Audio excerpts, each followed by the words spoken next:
नमस्कार, बहुत स्वागत है आपका INH 24/7 देख रहे हैं आप। मैं हूं आपके साथ मनीषा चौधरी। बुलेटिन में सबसे पहले बात करेंगे राजधानी रायपुर की, जहां से इस वक्त की बड़ी खबर मिल रही है। आज दुर्ग जिले के दौरे पर रहेंगे मुख्यमंत्री विष्णुदेव साय। सुबह 12:30 बजे मुख्यमंत्री निवास से रवाना हो जाएंगे। बताते हैं आपको कि बेगूसराय में पंडवानी महासम्मेलन में शामिल होंगे और आज सम्मेलन का समापन समारोह है। शाम को 4 बजे वापस से राजधानी रायपुर लौट आएंगे मुख्यमंत्री। आज दुर्ग जिले के दौरे पर मुख्यमंत्री जाने वाले हैं और इन कार्यक्रमों में आज सुबह 12:30 बजे मुख्यमंत्री निवास से रवाना हो जाएंगे सीएम और पंडवानी सम्मेलन के समापन कार्यक्रम में भी वो आज शिरकत करने वाले हैं। रावण का सम्मान करेंगे। शाम को 4 बजे वापस से राजधानी रायपुर मुख्यमंत्री लौट आएंगे। बाकी बड़ी खबर आप तक पहुंचा रही है, जहां पर सुबह 12:30 बजे मुख्यमंत्री निवास से रवाना हो जाएंगे मुख्यमंत्री विष्णुदेव साय और आज वो दुर्ग जिले के दौरे पर जाने वाले हैं, जहां पर कार्यक्रम में शिरकत करेंगे और शाम को 4 बजे वापस से राजधानी रायपुर लौट आएंगे।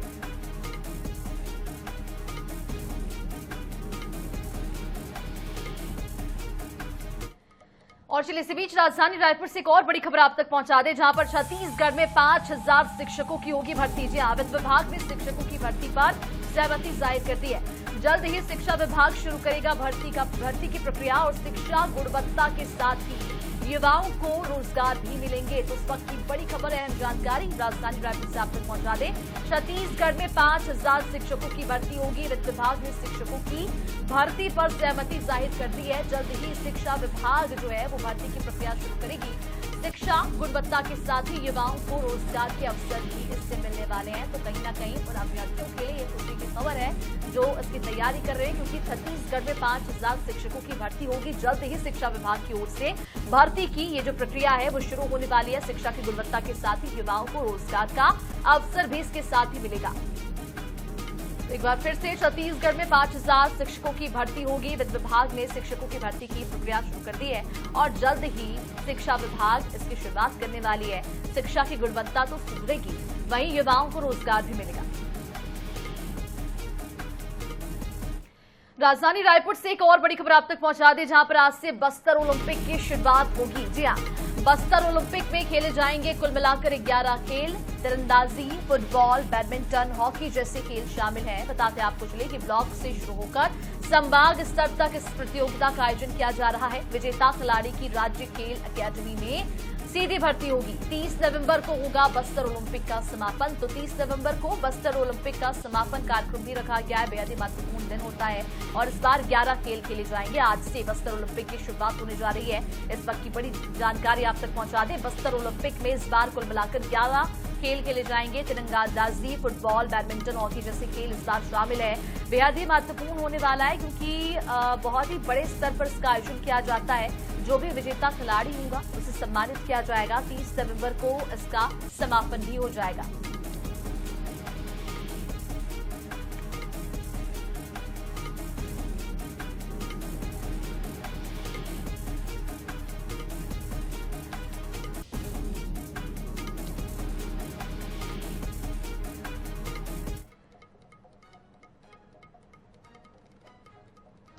खबर एक बड़े आतंकी हमले के नाकाम होने की। जी हां, दिल्ली पुलिस ने ISIS के एक मॉड्यूल का पर्दाफाश करते हुए 2 आतंकियों को गिरफ्तार कर लिया। इसमें से एक आतंकी जो है वो दिल्ली और दूसरे को मध्य प्रदेश के भोपाल से हिरासत में लिया गया। भोपाल से गिरफ्तार संदिग्ध आतंकी ISIS समर्पित व्हाट्सएप ग्रुप में सक्रिय था। गिरफ्तार आतंकी जो है वो MP ATS के निशाने पर पहले ही था। पुलिस के अनुसार गिरफ्तार आतंकी CA की परीक्षा देने की तैयारी भी कर रहा था। पता चला कि संदिग्ध आतंकी हाल ही में करौंद इलाके में शिफ्ट हुआ था और गिरफ्तार आतंकियों के पास जो है वो फास्फेटिक सामग्री भी मिली है। जांच में पता चला है कि दोनों देशों में फिदायीन हमले की योजना ये बना रहे थे। सुरक्षा एजेंसियां मामले की गंभीरता से अब जांच पड़ताल कर रही हैं। गिरफ्तार आतंकियों के पास से कई संदिग्ध सामग्रियां बरामद की गई है। प्रारंभिक पूछताछ में पता चला कि दोनों आतंकी पाकिस्तान के कुख्यात एजेंसी ASI के हैंडलर्स हैं। साथ ही साथ ये आतंकी किसी बड़ी वारदात को अंजाम देने के फिराक में थे। सूत्रों के मुताबिक ये भी जानकारी सामने आई है कि आतंकी ऑनलाइन रेडिकल्स से जुड़े हुए थे और ये मॉड्यूल दिल्ली दिल्ली, एनसीआर समेत कई शहरों में किसी बड़ी वारदात की साजिश रच रहा था। फिलहाल इस पूरे मामले में जांच पड़ताल तेज कर दी गई है। वहीं दूसरे संदिग्धों की तलाशी भी फिलहाल जारी है। कुल मिलाकर ये कार्रवाई देश की आतंकी सुरक्षा के लिए बड़ी सफलता मानी जा रही है।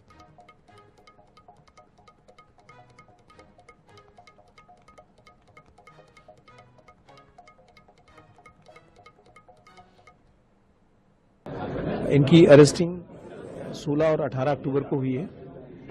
ये दोनों दिल्ली में हैवी फुटफॉल वाले एरिया में आईडी प्लांट करके ब्लास्ट करने की स्कीम बना रहे थे। इसमें जो अदनान खान भोपाल का, वो पहले भी गिरफ्तार हो चुका है यूपी एटीएस द्वारा जून 2024 में।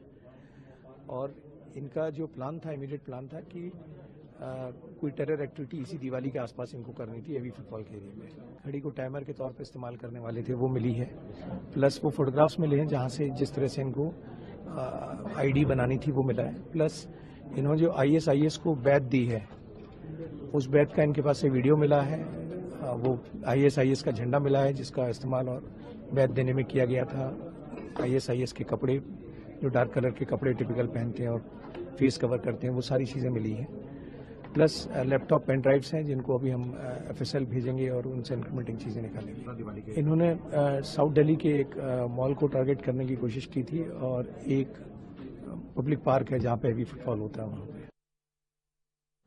चलिए, ग्राफिक्स के जरिए आपको समझा देते कि साजिश को नाकाम आखिर कैसे किया गया। निशाने पर पहले ही आतंकी थे। 16 अक्टूबर को दिल्ली के सादिक नगर में इनकी गिरफ्तारी हुई और ये भी जानकारी निकलकर सामने आई है कि दिल्ली से अबू मुहारिफ की गिरफ्तारी हुई है और इस पूरे मामले में अब भी जांच पड़ताल जारी है।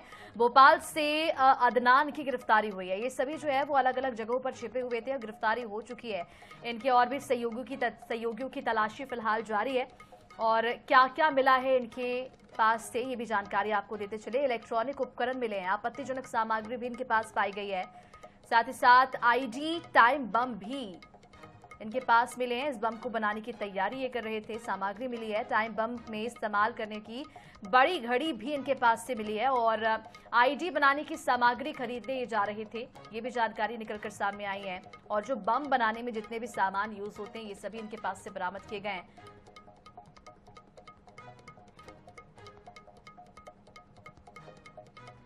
और चुनाव भले ही बिहार में हो, लेकिन इसकी आंच जो है वो मध्य प्रदेश तक पहुंच चुकी है। जी हाँ, मध्य प्रदेश के मुख्यमंत्री डॉक्टर मोहन यादव बिहार चुनाव में हुंकार भरते हुए नजर आए। सीएम डॉक्टर मोहन यादव जो है वो प्रचार की कमान संभाल चुके हैं। साथ ही साथ विपक्ष पर उन्होंने तीखा प्रहार भी किया। इसको लेकर एमपी में सियासत अब गर्मा चुकी है। इस रिपोर्ट में देखिए।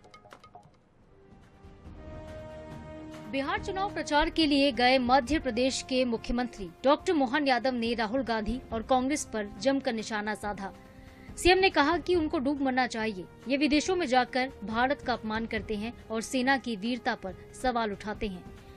और हमारे सैनिक अपने देश के अंदर हुए नरसंहार के खिलाफ आतंकवादी घटना के आधार पर पाकिस्तान में घुस के मारते हैं और ये कांग्रेस के नेता शर्म आना चाहिए इनको। ये सबूत मांगते, डूब मरना चाहिए कांग्रेस के नेता राहुल गांधी जी को।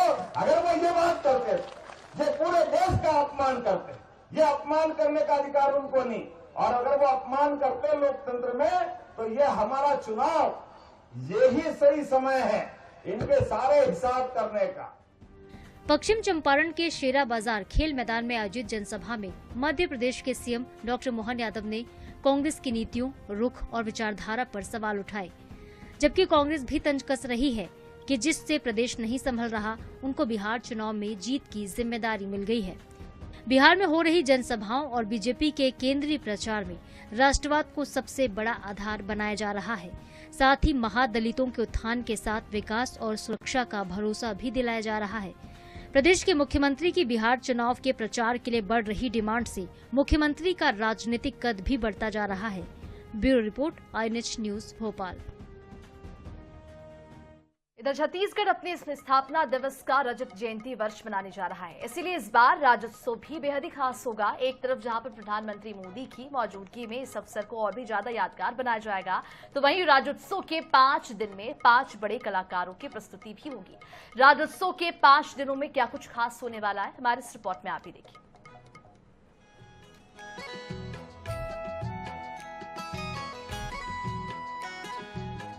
छत्तीसगढ़ के रजत जयंती समारोह में शामिल होने के लिए पीएम मोदी 31 अक्टूबर को रायपुर पहुंचेंगे। पीएम नरेंद्र मोदी का स्वागत प्रदेश के 12 प्रमुख लोक नृत्यों के माध्यम से किया जाएगा।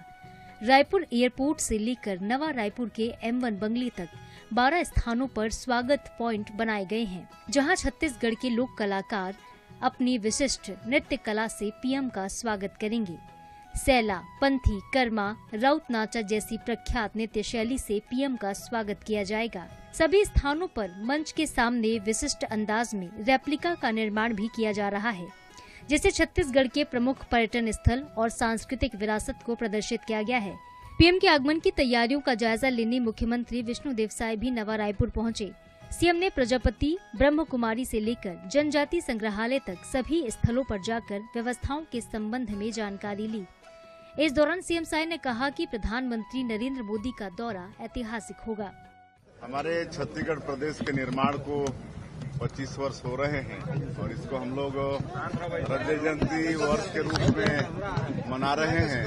और बड़ा सौभाग्य का विषय है कि 1 नवंबर जो हमारे प्रदेश का स्थापना दिवस है, उस दिन हमारे देश के और दुनिया के सर्वाधिक लोकप्रिय नेता और देश के यशस्वी प्रधानमंत्री श्री नरेंद्र मोदी जी पधार रहे हैं। दिन भर में 5 कार्यक्रम उनका होना है और उसके बाद अंत में राज्योत्सव का शुभारंभ इसी मैदान से माननीय प्रधानमंत्री जी करेंगे। आज उसी की तैयारी के लिए हम सब लोग सभी जगह का निरीक्षण किए हैं। अच्छी तैयारी चल रही है। और चलिए बात करते हैं राज्योत्सव की। सांस्कृतिक संध्या होगी बेहद खास। राज्योत्सव के हर दिन छत्तीसगढ़ के कलाकार देंगे प्रस्तुति। हर दिन एक शो स्टॉपर के रूप में बॉलीवुड के कलाकारों का होगा कार्यक्रम। 1 नवंबर को बाबा हंसराज रघुवंशी अपने गीतों की देंगे शानदार प्रस्तुति। 2 नवंबर को भूमि त्रिवेदी के गीतों से राज्योत्सव का मंच सजेगा। 3 नवंबर को सिंगर आदित्य नारायण अपने गीतों की प्रस्तुति देंगे। 4 नवंबर को बॉलीवुड के सिंगर अंकित तिवारी को आमंत्रित किया गया है। 5 नवंबर को प्रख्यात सिंगर कैलाश खेर के बैंड कैलासा की होगी प्रस्तुति। छत्तीसगढ़ के सांस्कृतिक प्रोग्राम्स की अगर हम बात करें तो लगभग 1000 छत्तीसगढ़ के कलाकारों को ये यहाँ पे प्रस्तुतियाँ रहेंगी और सारे ही कला दल अलग अलग क्षेत्रों से, संभागों से, सरगुजा से लेकर बस्तर तक के सभी क्षेत्रों से उनको आमंत्रित किया गया है। वो माननीय प्रधानमंत्री जी की अगुवाई करेंगे उनकी परिक्रमा पथ की यात्रा में। और साथ ही साथ हमारा यहाँ पर एक शिल्पग्राम बनाया गया है। उस शिल्पग्राम में एक मंच है जिसको शिल्पी मंच हम बोलेंगे। वो 25 से 30 कलाकार छत्तीसगढ़ के वो उनको वहाँ पे प्रस्तुति करने का मौका मिलेगा। मुख्य मंच पे भी हमारे 3 से 4 छत्तीसगढ़ के सुप्रसिद्ध कलाकार, राज्य अलंकरण से सुशोभित और पद्मश्री से शोभित, उन लोगों को यहाँ पर आमंत्रित किया गया है। साथ ही साथ प्रत्येक दिन में एक कलाकार को हमने बाहर से आमंत्रित किया है जो शो स्टॉपर के रूप में रहेंगे। उसमें बाबा रघुवंशी, भूमि त्रिवेदी, आदित्य नारायण, अमित तिवारी और कैलाश खेर जी रहेंगे। बहरहाल राज्योत्सव का शुभारंभ करने पीएम नरेंद्र मोदी जब मेला ग्राउंड आएंगे तो उनकी एंट्री बेहद खास होगी। पीएम नरेंद्र मोदी हजारों की संख्या में मौजूद लोगों का अभिवादन स्वीकार कर सके, इसलिए वो पूरे मेला ग्राउंड की परिक्रमा करेंगे। इसके लिए खास तौर पर तैयारी की जा रही है। पीएम की परिक्रमा के दौरान लोकगीतों और लोक नृत्यों की प्रस्तुति होगी। लगभग 20 मिनट की परिक्रमा के बाद पीएम मोदी मुख्य मंच पर पहुंचेंगे। यहाँ आपको बता दें कि प्रधानमंत्री नरेंद्र मोदी 31 अक्टूबर को रायपुर पहुंचने के बाद नवनिर्मित स्पीकर हाउस M1 बंगले में रहेंगे। इस बंगले में अनाधिकृत लोगों की एंट्री बंद कर दी गई है। बंगले की सुरक्षा बढ़ा दी गई है। चूँकि बंगला नया है, इसलिए फर्नीचर से लेकर सभी आवश्यक व्यवस्थाएं की जा रही हैं। पीएम के दौरे को लेकर अस्थायी आवास को देखते हुए आसपास रंग रोगन और सफाई भी कराई जा रही है। अहम बात यह है कि डीजी कॉन्फ्रेंस के दौरान भी पीएम नरेंद्र मोदी इसी आवास में ठहरेंगे। प्रधानमंत्री के अस्थायी आवास की तैयारियों का जायजा लिया हमारे सहयोगी गौरव शर्मा ने। प्रधानमंत्री नरेंद्र मोदी 31 अक्टूबर की शाम राजधानी रायपुर पहुंच जाएंगे राज्योत्सव का शुभारंभ करने और इसी M1 बंगले में प्रधानमंत्री निवास करेंगे। न सिर्फ राज्योत्सव बल्कि डीजी कॉन्फ्रेंस के शुभारंभ के दौरान 28 से 30 नवंबर को भी प्रधानमंत्री का ये अस्थायी निवास होगा। इसकी जो तैयारियां हैं वो तेज कर दी गई है। यहाँ पर सुरक्षा के इंतजाम किए जा रहे हैं। चूंकि ये बंगला नया है इसलिए यहाँ पर आवश्यक सुविधाएं भी जुटाई जा रही है और यहीं से चाहे राज्योत्सव के शुभारंभ के दौरान हो या डीजी कॉन्फ्रेंस के दौरान प्रधानमंत्री कार्यालय का जो संचालन भी होगा वो इसी M1 बंगले से होगा। ये स्पीकर हाउस है और यहाँ पर जो आवश्यक तैयारियां हैं वो तेज कर दी गई है। साथ ही साथ आसपास के जो बंगले हैं वहां पर भी सुरक्षा से लेकर अन्य व्यवस्थाएं जो है वो सुनिश्चित की जा रही, ताकि प्रधानमंत्री को, उनके स्टाफ को या जो उनके साथ आने वाले लोग हैं, अति विशिष्ट अतिथि हैं, उन्हें किसी तरह की परेशानियों का सामना न करना पड़े। छत्तीसगढ़ में प्रधानमंत्री नरेंद्र मोदी का दौरा बेहद खास होने जा रहा है।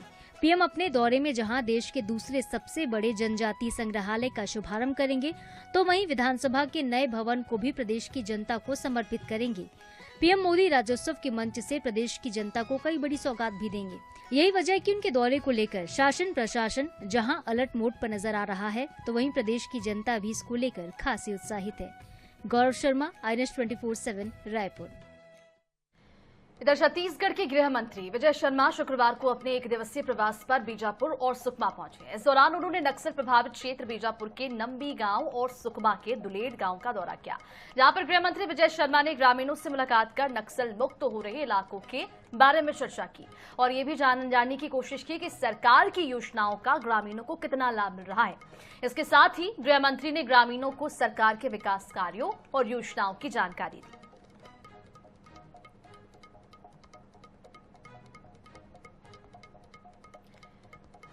तो गृह मंत्री विजय शर्मा जो है वो बीजापुर पहुंचे, जहां पर लोगों से की समस्याएं जानी, उनसे बातचीत की और जो भी नक्सल प्रभावित इलाके हैं उनके वहां पर जो लोग मौजूद थे उनसे बातचीत की और साथ ही जाना कि सरकार की योजनाओं का लाभ उन तक मिल पा रहा है या नहीं।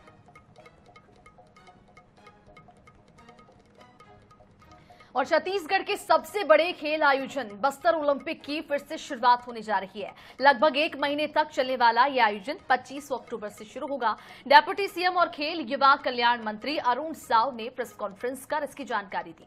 साव ने बताया कि बस्तर ओलंपिक एक खेल नहीं बल्कि बस्तर के आदिवासी युवाओं की कला और प्रतिभा का मंच भी है। खेल मंत्री ने जानकारी दी है कि इस बार बस्तर ओलंपिक में भाग लेने के लिए 3,91,297 खिलाड़ियों ने पंजीयन कराया है, जिसमें कि 2,27,629 महिला खिलाड़ी शामिल हैं। 11 खेलों में तीरंदाजी और athlete, badminton, football, hockey, karate, kho kho जैसे खेल शामिल है। साव ने उदाहरण देते हुए बताया कि बस्तर की योग्यता मरकाम ने इसी आयोजन के बाद खेलो इंडिया ओपन नेशनल में हिस्सा लेकर प्रदेश का नाम रोशन किया। का आयोजन इस दौरान होने, जिसमें archery, athletics, badminton, football, hockey, kabaddi, karate, kho kho, रस्सा कश्ती, वॉलीबॉल, वेट लिफ्टिंग, ये 11 खेल हैं और इन 11 खेलों में भी अलग अलग संख्या आई है। वो संख्या भी मैं आपके सामने प्रस्तुत कर रहा हूं। आर्चरी में 19,269, एथलेटिक्स में 2,05,540, बैडमिंटन में 46,154, फुटबॉल में 8,685, हॉकी में 1,779, कबड्डी में 34,805, कराटे में 6,011, खो खो में 28,470, रस्सा कश्ती में 19,716, वॉलीबॉल में 15,227। प्रतियोगिता का विकास खंड स्तर पर शुभारंभ होगा, फिर विकास खंड स्तर के बाद जिला स्तर पर और जिले स्तर के बाद अंत में संभाग स्तर पर इसका आयोजन होगा। इसकी पूरी तैयारियां, मैदानों का चिन्हांकन, जो विशेषज्ञ हैं, निर्णायक है, रेफरी है, विशेषज्ञ है, ऐसे 2,000 लोगों का चिन्हांकन हमने किया है।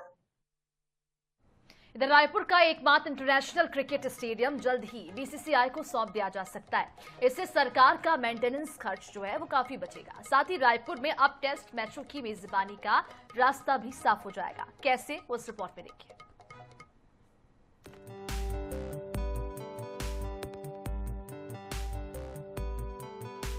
राजधानी रायपुर का शहीद वीर नारायण सिंह इंटरनेशनल स्टेडियम अब वनडे और T20 मैचों के बाद टेस्ट मैच की मेजबानी करने के लिए तैयार है। स्टेडियम को BCCI को सौंपने की प्रक्रिया आखिरी चरण में है। सरकार और बोर्ड के बीच कागजी कार्यवाही पूरी हो चुकी है और अब केवल औपचारिक जांच ही बाकी है। स्टेडियम को CSCS के माध्यम से BCCI को लीज पर सौंपने की औपचारिकताएं लगभग पूरी हो चुकी हैं। बचेगा खर्च, बढ़ेगा राज्य का गौरव। स्टेडियम में मिलेंगी इंटरनेशनल लेवल की सुविधाएं। छत्तीसगढ़ में होंगे इंटरनेशनल क्रिकेट और बड़े आयोजन। वनडे T20 नहीं बल्कि टेस्ट मैच भी होंगे। स्टेडियम के रखरखाव पर हर साल होता है करोड़ों रुपए खर्च। लीज पर देने के बाद BCCI उठाएगा पूरा खर्च। सरकार का खर्च बचेगा, स्टेडियम की सुविधाएं होंगी बेहतर। इधर BCCI ने 2025-26 के लिए जो शेड्यूल जारी किया है उसके मुताबिक रायपुर को 2 बड़े महामुकाबलों की जिम्मेदारी। 3 दिसंबर 2025 को भारत दक्षिण अफ्रीका के बीच वनडे मुकाबला, 23 जनवरी 2026 को भारत न्यूजीलैंड के बीच T20 मैच। राजधानी रायपुर के शहीद वीर नारायण सिंह अंतर्राष्ट्रीय क्रिकेट स्टेडियम को जल्द ही BCCI को सौंप दिया जाएगा। लंबे समय से सरकार और BCCI के बीच कागजी कार्रवाई की जा रही थी। फिलहाल कागजी कार्रवाई पूरी हो गई है और स्टेडियम के रखरखाव और इसे देखने के लिए अब BCCI को इसे लीज पर सौंपा जाएगा। BCCI को लीज पर सौंपने से सरकार का हर साल खर्च होने वाला इसकी देखरेख के लिए करोड़ों रुपए तो बचेंगे ही, वहीं क्रिकेट प्रेमियों के लिए भी खुशखबरी होगी। जिन स्टेडियम का रखरखाव और BCCI को लीज पर नहीं दिया जाता है, ऐसे स्टेडियमों में केवल T20 और वनडे इंटरनेशनल मैच ही खेले जा सकते हैं। लेकिन जैसे ही स्टेडियम को BCCI को सौंप दिया जाएगा, वहीं राजधानी रायपुर में भी पहली बार टेस्ट मैचेस की मेजबानी मिल सकती है। कैमरा पर्सन अरुण साहू के साथ मोहम्मद सैन, 24/7 रायपुर। और इसी के साथ फिलहाल इस बुलेटिन में इतना ही। देश और दुनिया की तमाम खबरों के लिए बने रहिए INH 24/7 के साथ।